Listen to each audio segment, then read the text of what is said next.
Hey everyone, so One Piece chapter 993 just came out, and if you are a long-time viewer of my channel, you know that I've been saying for a long time now that I personally believe that this whole raid on Onigashima, this fire festival, is going to end in failure for the protagonists. I do not think that Luffy and company succeed here. I think things are going to go downhill for them pretty soon. Now, normally I talk about this stuff at the end of the chapter, but in light of the direction this chapter seemed to be headed by the end of it, I'm just bringing it up now because I'm going to be looking at the individual events of this chapter through the lens that, okay, is this a sign that things are going to start going south and end up ultimately in failure for the protagonists at the end of this?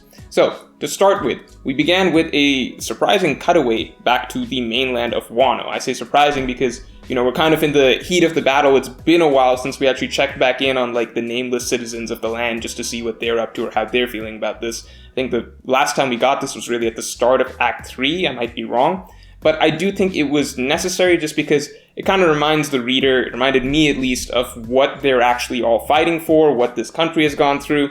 Just when we're following such a large story and only getting things week to week, you kind of just forget what the main citizens of the land have gone through and why the stakes of this matter so much. Because in, for example, Arlong Park, the entire village is right there when everybody's fighting Arlong. In, for example, Alabasta, everybody is there during the defeat of Crocodile and the resolution of that whole conflict. So it is still weird to me a little bit that everybody who they're fighting for is just separate from this conflict. That is one of the initial reasons that I felt that this raid on Onigashima was not going to be the actual climactic battle. But I will be fair here and say that at the very least, from a lot of what these villagers are saying, I don't know why I'm calling them villagers, they're just Wano's a huge country. I don't know. So the citizens, based on what the citizens of Wano are saying, right, it does feel somewhat like Oda is setting it up that it could go either way. Because on the one hand, you could say that, the way they're speaking, it feels like, okay, they are going to have their hopes delivered. They have such small, meager hopes as is. They're just fantasizing, daydreaming about a possibility of Kaido magically being defeated and the Scabbards coming back. So it would be satisfying in a way for them to suddenly, the fire festival ends and they realize that their dreams have become a reality and the samurai have returned and everything is right with Wano once again. On the other hand, Oda could just be playing with our expectations a little bit here and kind of playing up the plight of the citizens of Wano to make us feel like, okay, the Scabbards have to succeed here, right? It would just be too dark for them to not succeed here. But I still feel like, based on the end of this chapter, I think that is the direction that Oda is going to take this. I think he's playing it up a little too much almost to really have this be the climax of the arc. Now, moving on from that scene, we got to see the next batch of Queen's, devious little creations. And I thought this one was really cool, because when we first saw that, I guess, ice demon looking warrior emerge, just stabbing samurai left and right and everything like that, I was a little excited because I thought that we were getting to see a new type of fighter in Kaido's crew, but it turned out to have just been an infected member, an infected victim of one of Queen's new rounds, basically. So Queen has a lot up his sleeve, under his arsenal, etc. I'm excited to see how much that actually plays into his fighting style, because from what we saw against Big Mom, Queen's main fighting style is still basically brute force, turning into this giant Brachiosaurus and just headbutting people and everything like that. But Queen also has all of these chemical weapons, and Queen seems to be mainly responsible for the creation of all these chemical weapons, right? Even the ones that we saw, well, I guess Caesar was responsible for the ones that we saw in Zou, but Queen has his own chemical weapons and everything like that. So I want to see how that plays into his fighting style, especially if Queen ends up fighting Sanji. I'm a little confused as to how Queen's weaponry, chemical weaponry, how that plays up against, for example, the raid suit. Does the raid suit have counters to that? Is this, what type of matchup are we really going to get there? Because Sanji usually gets, more direct head-on confrontations, basically, with other martial artists. But I will say, if any of you go back and watch my One Piece fights analysis, one of the things that I talked about, every Straw Hat has different patterns in terms of the villains that they fight and the way that their fight kind of plays out. And with Sanji, one of the big patterns that he always has is that his fight tends to go from, it's a battle of bronze, then a battle of wits for some period of time, and he usually fights opponents who tend to trick him or lay a trap of him, or they play dirty they'll play dirty in some way, they use dirty underhanded tactics in some way. Sanji has to use his brains and figure that out, and then at the end it comes back to straight up, mano a mano brawling, and then Sanji wins that as well. So with Queen, I think we're already beginning to see a little bit of what could come into play if he has a fight with Sanji. with Queen being heavily reliant on a lot of chemical weapons besides being, a physical powerhouse. So that's an interesting matchup for me. On the note of Sanji, by the way, it doesn't look like Sanji is set up for a Queen matchup right away at the moment, just because we are getting to see Luffy and Sanji, and then later on Jinbei, of course, making their way up to the top of Onigashima to fight Kaido. And I was very happy to see this little duo, this pairing between Luffy and Sanji, because I feel like we don't get that often. I think Whole Cake Island was the last time that we really, got some time devoted to the Luffy and Sanji pairing. It's just a different vibe than like the Luffy-Zoro pairing or the Sanji-Zoro pairing, which is, of course, the most, antagonistic relationship among the Straw Hats. But it is fun to see Luffy and Sanji go together because Sanji is a more rational, level-headed individual than, like, Zoro. So whereas Zoro might, go along with some of Luffy's tendencies to basically, like, get into fights that they maybe shouldn't, Sanji's going to keep things more straight on the straight and narrow and be like, look, logically you should be doing this. Stop trying to fight, like, every random person that comes our way. So I enjoyed seeing their little interactions. I enjoyed seeing them banter and bicker with each other a little bit. Not really banter, more so bicker. And then, of course, we had Jinbei pop up. I still don't really know why this trio specifically are the ones that are making their way up to Kaido.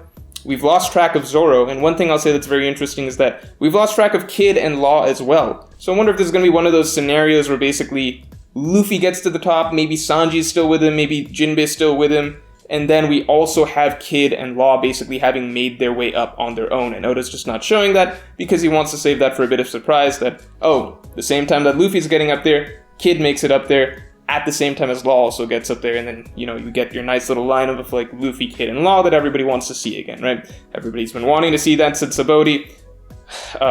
I'm sure that Oda is going to deliver on that in some way because Oda's aware of kind of the dynamics or trios or pairings that he kind of does that catch fire with the fandom and everything like that. So, they're still making their way up. I do get a lot of Dressrosa vibes here with, in Dressrosa, Luffy having to make his way up those 4 levels to get to the King's Plateau, basically, or the palace, essentially. I can't say that I personally enjoyed the process of Luffy making his way up those levels. If you were a week-to-week reader of Dressrosa, then you know exactly what I mean.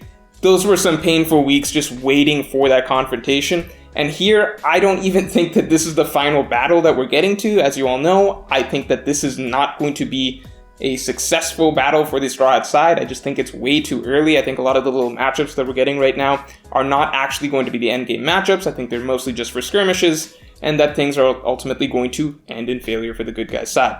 But, all that being said, I do get that same Dressrosa vibe if we're going to have to see Luffy go through some trials before getting up to Kaido. I think it's just going to be shorter, a lot quicker. At the very least, it's going to happen before chapter 1000 that Luffy gets to the top. So I wouldn't be too worried, but there are a lot of levels that Oda showed in terms of the top to bottom of Onigashima.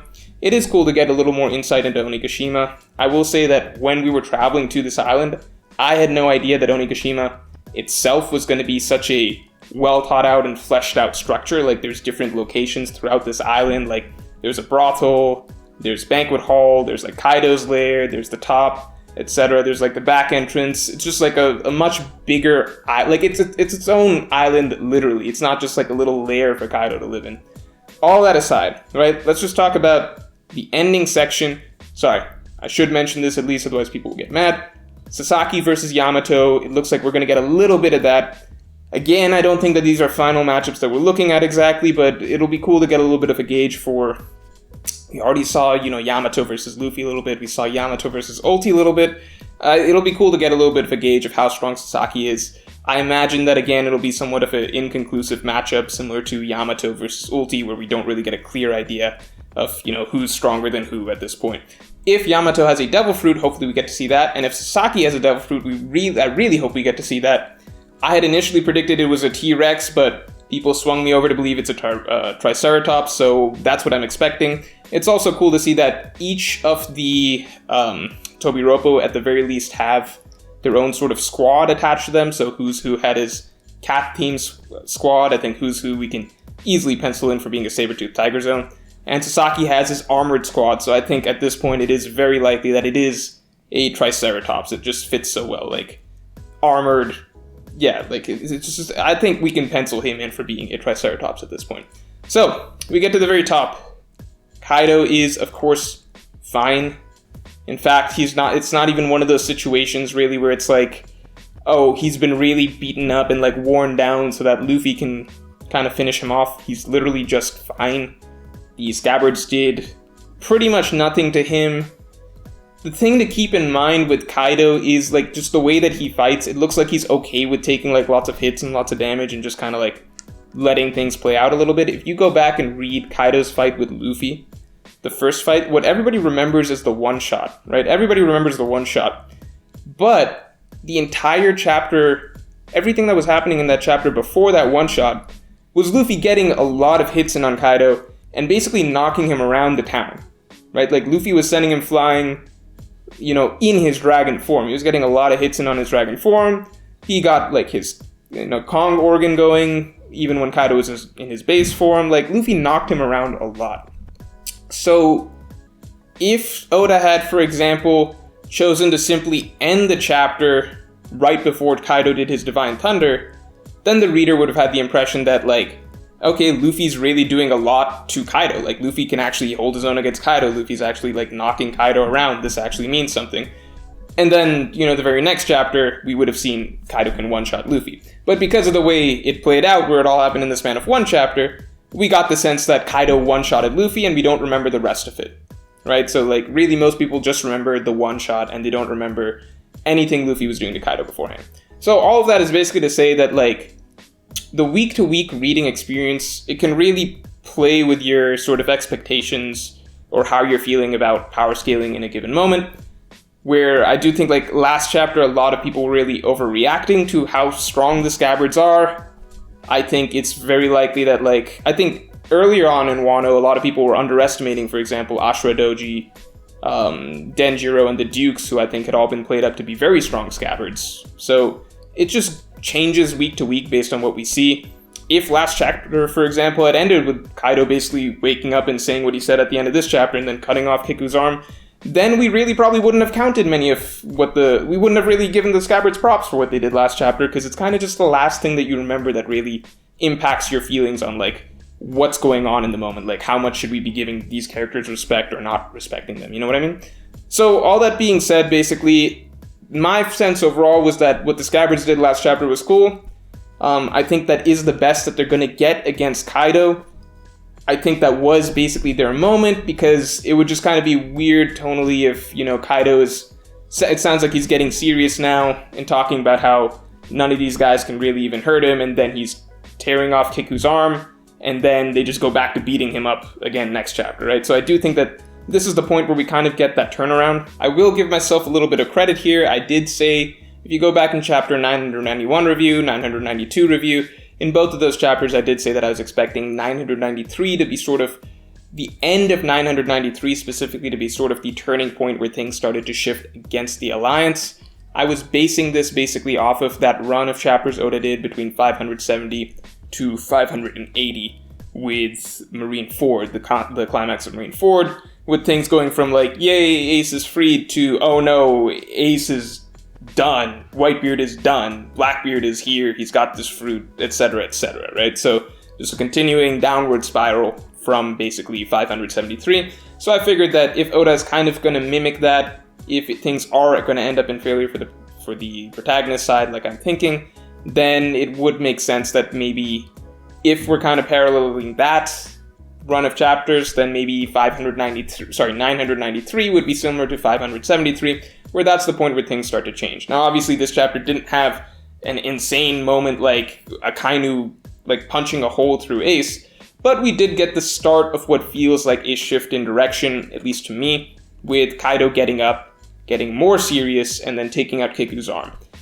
Now, there's two ways that this can go, obviously, right? Way one is basically, this is just getting the standard stuff out of the way, where people kind of take a crack at the villain, like the islands people take a crack at the villain. You can, not even the islands people, like in Dressrosa, it was Law who took a crack at Doflamingo. In Skypiea, it was Wiper and Gonfall, for example, and Zoro even. Like, the people who are not meant to take down the villain, they get a crack at the villain first, right? So that always happens. This is standard stuff for a One Piece arc. That doesn't mean that things are going to end in failure, right? we all expected that the Scabbards aren't going to beat Kaido. We all knew that Kaido is going to turn things around once he gets serious. So this was the start of that. Next question is pretty much, okay, does that mean that Luffy can actually take down Kaido? Or I guess next question is really, what happens to the Scabbards from here? Because there's a difference between just being defeated or like losing an arm or two versus like everybody dying. I don't think every Scabbard dies. I think, for example, the fact that Kiku started with losing an arm, it looks like, to me that suggests that some of the Scabbards are actually going to survive. I think Kiku losing an arm might be actually good for her, just because losing an arm, if Oda were to kill her, then I think he would have just gone with the route of straight up killing her. I think the fact that he's starting with having her lose an arm means that it's possible that Oda's like saving her to survive, whereas some other Scabbard, like if they're gonna die, they're just gonna die. You know what I mean? Like if Kaido's going to kill them, then they're gonna be killed. If Oda wants to save some of them, then he might just have them come away with like some gruesome injuries, like a missing arm. So Kiku might actually be safe. On the other hand, I definitely think Kinemon, because Kinemon's just been talking about dying for like the last 20 chapters, so I think Kinemon, you can write him in, you know, to the obituaries. I would guess that very possibly Ashura Doji, I think, survives. I think Kawamatsu survives.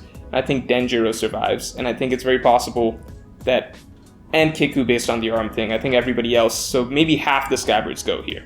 That's my guess. Then beyond that, is this basically a setup for Luffy to step in and succeed where they couldn't? Or is this, like I personally believe, basically just one failure into the next failure into the next failure? We're gonna have to wait and see. I definitely feel like, just from a lot of the quotes that we've been getting, like Hyogoro saying, like, I just feel like we can't lose here. To me, a lot of that feels like set up for basically flipping our expectations on their head and having the protagonist lose. I also feel like it's just been a little too easy for the Straw Hats so far in this raid on Onigashima in general. So, that's all for this video. If you enjoyed, then definitely like, comment, and subscribe.